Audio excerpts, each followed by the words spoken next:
ನಮಸ್ಕಾರ ಸ್ನೇಹಿತರೆ. ಇಂದು ನಾನು ನಿಮಗೆ ಹೇಳಲಿರುವ ಕತೆ ಕೇವಲ ಒಂದು ಪುರಾಣದ ಕಥೆಯಲ್ಲ. ಇದು ಇತಿಹಾಸ, ವಿಜ್ಞಾನ ಮತ್ತು ರಹಸ್ಯಗಳ ಸಂಗಮವಾಗಿದೆ.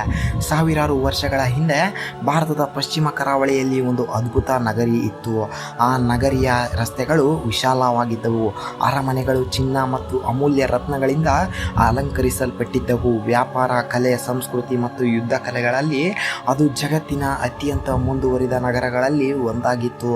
ಆ ನಗರದ ಹೆಸರೇ ದ್ವಾರಕಾ. ಇದು ಶ್ರೀಕೃಷ್ಣನ ರಾಜ್ಯವಾಗಿತ್ತು. ಆದರೆ ಒಂದು ದಿನ ಸಮುದ್ರದ ಅಲೆಗಳು ನಿಧಾನವಾಗಿ ನಗರದೊಳಗೆ ಪ್ರವೇಶಿಸಿದವು. ಜನರು ಭಯದಿಂದ ಓಡಲಾರಂಭಿಸಿದರು. ಕೆಲವೇ ಗಂಟೆಗಳಲ್ಲಿ ಅಥವಾ ಕೆಲವೇ ದಿನಗಳಲ್ಲಿ ಇಡೀ ನಗರಿ ಸಮುದ್ರದ ಅಡಿಯಲ್ಲಿ ಕಣ್ಮರೆಯಾಯಿತು. ಇದು ನಿಜವಾಗಿಯೂ ನಡೆದಿತ್ತೆ. ಶ್ರೀಕೃಷ್ಣನ ದ್ವಾರಕಾ ನಿಜವಾಗಿಯೂ ಅಸ್ತಿತ್ವದಲ್ಲಿತ್ತೆ. ಸಮುದ್ರದ ತಳದಲ್ಲಿ ವಿಜ್ಞಾನಿಗಳು ಕಂಡುಹಿಡಿದ ಅವಶೇಷಗಳು ನಿಜವಾಗಿಯೂ ದ್ವಾರಕಾದವೇ. ಇಂದಿನ ವಿಡಿಯೋದಲ್ಲಿ ಈ ಎಲ್ಲ ಪ್ರಶ್ನೆಗಳಿಗೆ ಉತ್ತರ ಹುಡುಕೋಣ. ಆದ್ದರಿಂದ ವಿಡಿಯೋವನ್ನು ಕೊನೆವರೆಗೂ ನೋಡಿ ಸ್ನೇಹಿತರೆ. ದ್ವಾರಕದ ಕಥೆಯನ್ನು ಅರ್ಥ ಮಾಡಿಕೊಳ್ಳಬೇಕಾದರೆ ಮೊದಲು ಶ್ರೀಕೃಷ್ಣನ ಜೀವನದ ಒಂದು ಪ್ರಮುಖ ಅಧ್ಯಾಯವನ್ನು ತಿಳಿದುಕೊಳ್ಬೇಕು. ಕಂಸನನ್ನು ಸಂಹರಿಸಿದ ನಂತರ ಮಥುರೆಯಲ್ಲಿ ಶಾಂತಿ ನೆಲೆಸುತ್ತದೆ ಎಂದು ಎಲ್ಲರೂ ಭಾವಿಸ್ತಾರೆ. ಆದರೆ ಹಾಗಾಗಲಿಲ್ಲ. ಕಂಸನ ಮಾವನಾಗಿದ್ದ ಮಗಧ ದೇಶದ ರಾಜ ಜರಾಸಂಧನು ಕೃಷ್ಣನ ವಿರುದ್ಧ ಭೀಕರ ಕೋಪದಿಂದ ಉರಿಯುತ್ತಾನೆ ಮತ್ತು ಅವನು ಮಧುರೆಯ ಮೇಲೆ ದಾಳಿ ಮಾಡ್ತಾನೆ. ಪುರಾಣಗಳ ಪ್ರಕಾರ ಜರಾಸಂಧನು 17 ಬಾರಿ ಮಧುರೆಗೆ ದಾಳಿ ನಡೆಸ್ತಾನೆ.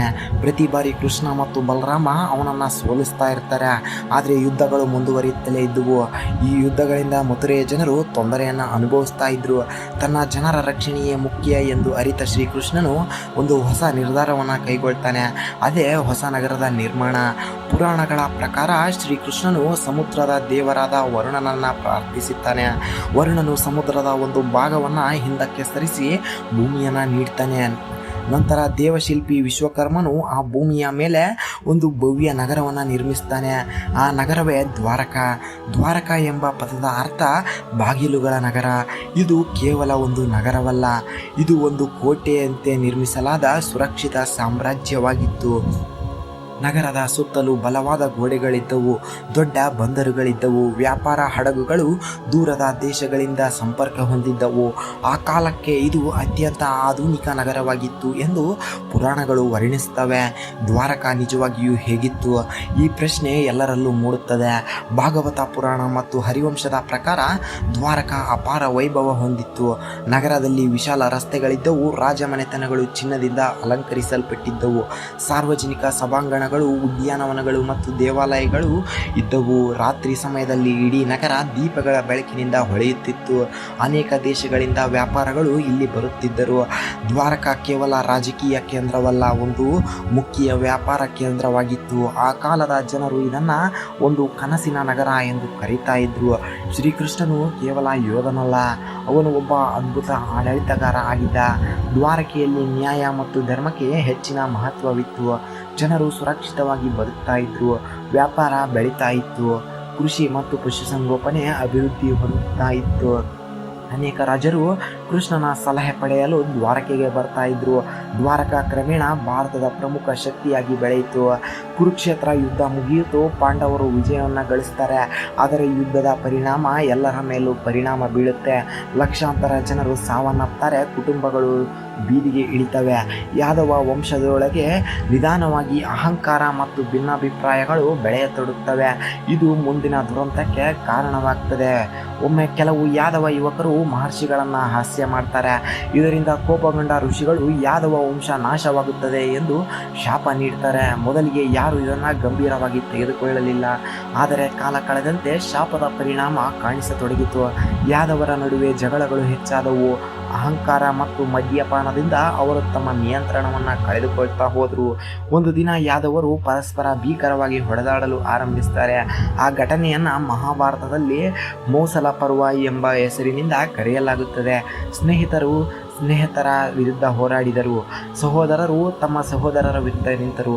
ಕೆಲವೇ ಗಂಟೆಗಳಲ್ಲಿ ಯಾದವ ವಂಶ ಬಹುತೇಕ ನಾಶವಾಯಿತು.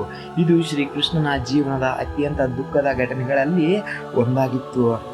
ಯಾದವ ವಂಶದ ನಾಶದ ನಂತರ ಶ್ರೀಕೃಷ್ಣನು ಕಾಡಿನತ್ತ ತೆರಳಿದನು. ಒಂದು ಮರದ ಕೆಳಗೆ ಕುಳಿತು ಧ್ಯಾನ ಮಾಡುತ್ತಿದ್ದನು. ಆ ಸಮಯದಲ್ಲಿ ಝರ ಎಂಬ ಬೇಟೆಗಾರ ದೂರದಿಂದ ಅವನ ಪಾದವನ್ನು ಜಿಂಕೆ ಎಂದು ಭಾವಿಸಿದನು.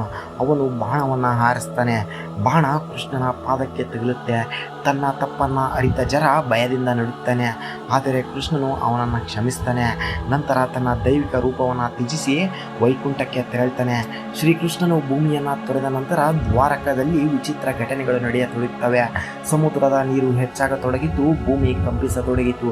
ಜನರು ಭಯಭೀತರಾದರು. ಅರ್ಜುನನು ದ್ವಾರಕೆಗೆ ಬಂದು ಉಳಿದ ಜನರನ್ನು ಸುರಕ್ಷಿತ ಸ್ಥಳಕ್ಕೆ ಕರೆದೊಯ್ಯಲು ಪ್ರಯತ್ನಿಸ್ತಾನೆ. ಜನರು ನಗರವನ್ನು ತೊರೆದ ಕೆಲವೇ ಸಮಯದಲ್ಲಿ ಸಮುದ್ರದ ಅಲೆಗಳು ನಗರವನ್ನು ಆವರಿಸಿದವು. ದ್ವಾರಕ ನಿಧಾನವಾಗಿ ಸಮುದ್ರದ ಅಡಿಯಲ್ಲಿ ಮುಳುಗ್ತಾ ಹೋಯಿತು. ಒಮ್ಮೆ ವೈಭವದಿಂದ ಹೊಳೆಯುತ್ತಿದ್ದ ನಗರ ಇತಿಹಾಸದ ಪುಟಗಳಲ್ಲಿ ಸೇರಲ್ಪಟ್ಟಿತು. ಇದು ಕೇವಲ ಪುರಾಣದ ಕಥೆಯೇ?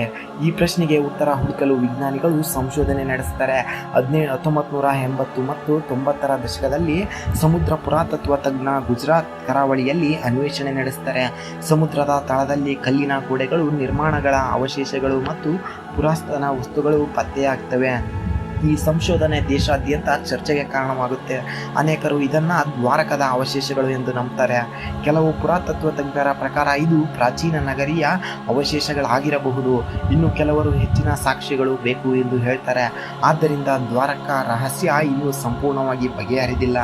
ಆದರೆ ಒಂದು ವಿಷಯ ಸ್ಪಷ್ಟವಾಗಿದೆ: ಸಮುದ್ರದ ಅಡಿಯಲ್ಲಿ ಒಂದು ಪ್ರಾಚೀನ ನಾಗರಿಕತೆಯ ಗುರುತುಗಳು ಅಸ್ತಿತ್ವದಲ್ಲಿದೆ.